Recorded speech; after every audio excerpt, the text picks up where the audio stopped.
Hello and welcome दोस्तों, स्वागत है आपके एलएम क्लासेस पर। मैं महेंद्र आपका एक बार फिर से स्वागत करता हूं। आज आप सभी के लिए एक खुशखबरी है कि हम स्टार्ट करने जा रहे हैं करंट अफेयर की एक सीरीज, जो आपके आने वाले एग्जाम्स के पॉइंट ऑफ व्यू से काफ़ी इंपॉर्टेंट हो सकती है, जिसे आप बिल्कुल भी मिस ना करें। डेली बेसिस पर आपको एक क्लास देखने के लिए मिलेगी। मॉर्निंग में 10 बजे आपको एक क्लास देखने के लिए मिलेगी एलएम क्लासेस पर। वीडियो को आगे शुरू करने से पहले आप लोगों के लिए एक महत्वपूर्ण सूचना। इसी फरवरी 25 से हम स्टार्ट करेंगे मैथ्स एंड रीजनिंग की क्लासेस। 25 को हमारा शेड्यूल है। एंड जो भी अभी एलएम क्लासेस पर नया है, नए व्यूवर्स हैं जो हमारे, वो क्लासेस को सब्सक्राइब कर लेंगे, चैनल को सब्सक्राइब करेंगे। अगर कोई रुद्रपुर या यहाँ पर नज़दीकी क्षेत्र में रहता है तो एलएम क्लासेस को फिजिकली भी ज्वाइन कर सकता है वहाँ पर जाके, ठीक है। वहाँ पर भी आपको मिल जाएगी क्लासेस। तो हमारा आज का है क्वेश्चन पहला। हाल ही में नेपाल क्रिकेट एसोसिएशन ने किस मुख्य कोच को नियुक्त किया है? तो आपके मोंटी देसाई हैं। मोंटी देसाई पूर्व भारतीय क्रिकेटर और मुख्य कोच हैं, जो अभी जिसे नेपाल की टीम ने अपनी टीम का मुख्य कोच नियुक्त किया है। मोंटी देसाई, नेपाल देश की स्पोर्ट्स गवर्निंग बॉडी ने अपने आधिकारिक बयान में लिखा कि मोंटी देसाई भारत के एक बहुत ही अनुभवी उच्च प्रदर्शन कोच हैं, जिनकी जरूरत नेपाल को मुख्य कोच के रूप में है और इन्हें मुख्य कोच के रूप में नियुक्त किया गया है, ठीक है। हाल ही में अगला क्वेश्चन है, हाल ही में भारत के किस पड़ोसी देश ने अपने 37 शहरों में 37 सिटीज में मार्शल लॉ को इंप्लीमेंट किया है? तो अब समझते हैं कि आपका ये मार्शल लॉ होता क्या है। मार्शल लॉ, अगर किसी सिचुएशन में देश की पॉलिटिकल सिचुएशन अनकंट्रोल्ड रहती है तो वहां पर मार्शल लॉ को इंप्लीमेंट किया जाता है। एंड एक अदर वे है, जो अदर दूसरे तरीके से हम कह सकते हैं कि मार्शल लॉ और किसी स्थिति में लग सकता है क्या? तो मार्शल लॉ दूसरी स्थिति में तब लगता है जब आप किसी देश की, जब कोई सेना किसी दूसरे देश को जीत लेती है, किसी दूसरे देश के किसी राज्य को जीत लेती है, स्टेट को जीत लेती है, मतलब कुछ भी उसका एक एरिया कब्जा लेती है, तो वहां पर क्या करती है सेना? मार्शल लॉ लगाती है, जिसमें सेना के कुछ अपने नियम होते हैं। बेसिकली ये है। अब बाकी इसकी जो डेफिनेशन है वो पीडीएफ आपको टेलीग्राम पर मिलेगी, वहां पर से आप इसको देख सकते हैं। हाल ही में कलिंग लिटरेरी फेस्टिवल का 9th एडिशन ओडिशा के किस शहर में किया गया? तो ओडिशा का शहर जो था वो भुवनेश्वर, उसकी राजधानी है। कलिंग साहित्य महोत्सव KLF के नाम से भी जाना जाता है। ये एक साहित्यिक उत्सव है जो भारतीय शहर भुवनेश्वर के ओडिशा में प्रतिवर्ष होता है। रश्मि रंजन परिदा महोत्सव की संस्थापक और निदेशक हैं। अगला हमारा क्वेश्चन है, हाल ही में किस देश के दिग्गज क्रिकेटर एरॉन फिंच ने अंतर्राष्ट्रीय क्रिकेट से संन्यास लिया है? तो एरॉन फिंच आपको पता है कि ऑस्ट्रेलिया के दिग्गज क्रिकेटर हैं और इनने 2021 में T20 वर्ल्ड कप जिताया था अपनी कंट्री को। तो ठीक है, अगला हमारा क्वेश्चन नंबर 5, हाल ही में कौन सा राज्य अगले 2 वर्षों में ग्रीन हाइड्रोजन हब स्थापित करेगा? तो ये आपका राइट आंसर हो जाएगा केरल। इंपॉर्टेंट क्वेश्चन है, स्टार मार्क करके इसको आप अपनी नोटबुक में नोट कर सकते हैं स्टार मार्क के साथ में। यह योजना, इसका डेफिनेशन है, यह योजना हरित हाइड्रोजन संयंत्रों और ग्रीन हाइड्रोजन प्लांट्स का निर्माण करेगी, जो प्रतिदिन 60 टन हाइड्रोजन का उत्पादन कर सकते हैं। देखिए अभी हो क्या रहा है ना, चाइना ने भी अपनी हाइड्रोजन ट्रेन स्टार्ट कर दी है। अभी ये कॉम्पिटिशन वर्ल्ड वाइड होने वाला है कि अब हाइड्रोजन से चलेंगी फ्यूल्स। एनर्जी रिसोर्सेज हमारे खत्म हो रहे हैं, जो नेचुरल रिसोर्सेज हैं।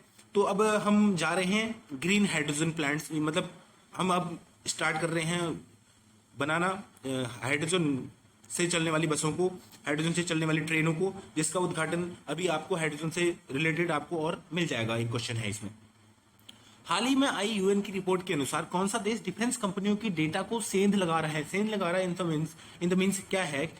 इसका मतलब यह है कि ये डेटा चोरी कर रहा है, अदर कंट्रीज के डिफेंस डेटा चोरी कर रहा है। तो ये कौन सी है? उत्तर कोरिया आपका राइट आंसर हो जाता है। क्वेश्चन नंबर 7 है, हाल ही में किस खिलाड़ी ने अंतर्राष्ट्रीय फुटबॉल से संन्यास लिया है? तो राफेल वरेन है, जो फ्रांस के लिए खेलते थे। बेसिकली ये गोलकीपर है, अपनी टीम के गोलकीपर थे, ठीक है। और अब ये डिफेंडर कहलाते हैं, बहुत ही अच्छे।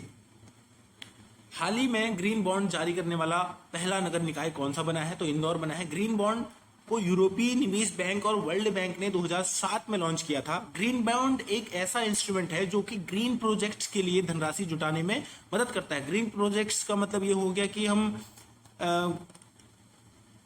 रिन्यूएबल एनर्जी बना रहे हैं, जैसे कि सोलर पैनल स्टार्ट कर रहे हैं। मतलब हम अपने अर्थ को जिससे नुकसान कम से कम हो सके ऐसी योजनाएं ला रहे हैं। ऐसी योजनाओं के लिए ये ग्रीन हरित बॉन्ड जारी किया गया जाता है। ये आपको पता है कि इसका वर्ल्ड बैंक और यूरोपीय निवेश बैंक ने 2007 में इसको लॉन्च किया था, इस बैंक को।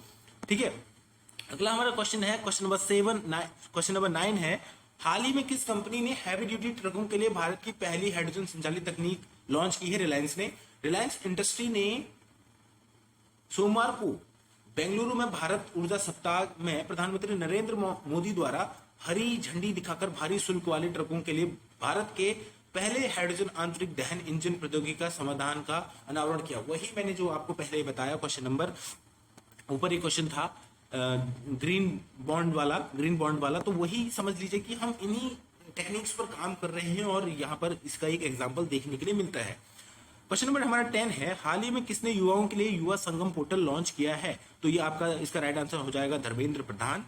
दिल्ली के इंदिरा गांधी कला केंद्र में केंद्रीय शिक्षा मंत्री धर्मेंद्र प्रधान ने खेल व सूचना प्रसारण मंत्री अनुराग ठाकुर व कानून व न्याय मंत्री किरण रिजिजू, पर्यटन संस्कृति व पूर्वोत्तर मामलों के मंत्री जी किशन रेड्डी की अध्यक्षता में युवा संगम पोर्टल का लॉन्च किया।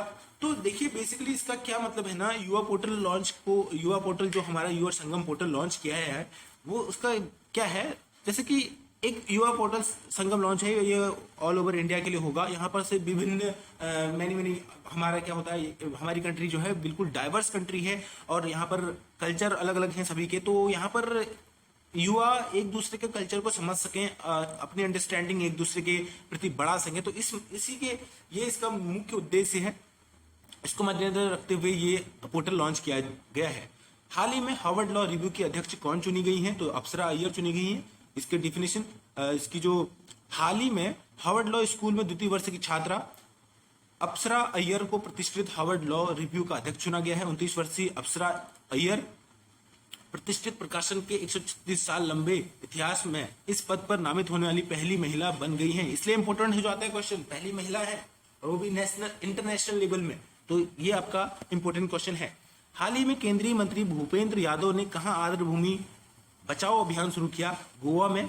अब देखिए साल 2023 में जो वेटलैंड्स डे है, आपको पता होगा वेटलैंड्स डे हमारा कब होता है? 2 फैब को होता है। 2 फैब को हम आर्द्र भूमि संरक्षण दिवस मनाते हैं एंड ये स्टार्ट हुआ था 2 फैब 1971 ईरान के रामसर शहर से। इसका मुख्य उद्देश्य क्या है? आर्द्र भूमियों का संरक्षण करना। ठीक है, तो अगला हमारा क्वेश्चन है, इस बार की जो थीम है वो एक बार देख लेते हैं। थीम क्या है इसकी? इस बार की जो थीम है, इस बार की थीम है वर्ल्ड वेटलैंड्स डे की जो थीम है, it is time for a wetland restoration. ठीक है, तो ये आपका इसकी थीम है। केंद्रीय पर्यावरण वन और जलवायु परिवर्तन मंत्री भूपेंद्र यादव ने शनिवार को गोवा में वेटलैंड बचाओ अभियान शुरू किया। क्वेश्चन नंबर हमारा 13 है, हाल ही में भारतीय सेना द्वारा ऑपरेशन सद्भावना का आयोजन कहां किया जा रहा है? तो ये लद्दाख इसका है।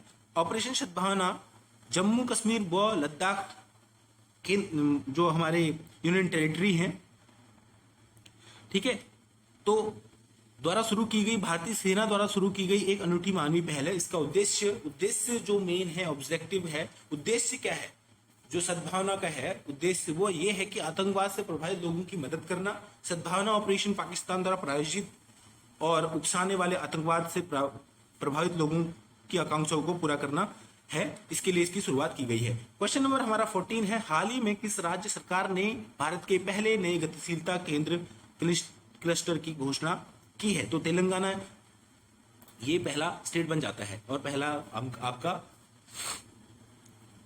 क्लस्टर जो गतिशीलता केंद्र क्लस्टर है वो उसकी घोषणा की गई है। लास्ट क्वेश्चन है हमारा आज का, हाल ही में भारत ने आर्थिक सहायता योजना के अंतर्गत किस देश को 50 बसें प्रदान की हैं? तो ये श्रीलंका हो जाएगा राइट आंसर इसका। ठीक है, भारत द्वारा आर्थिक सहायता योजना के अंतर्गत 50 बसें श्रीलंका को दी गई हैं।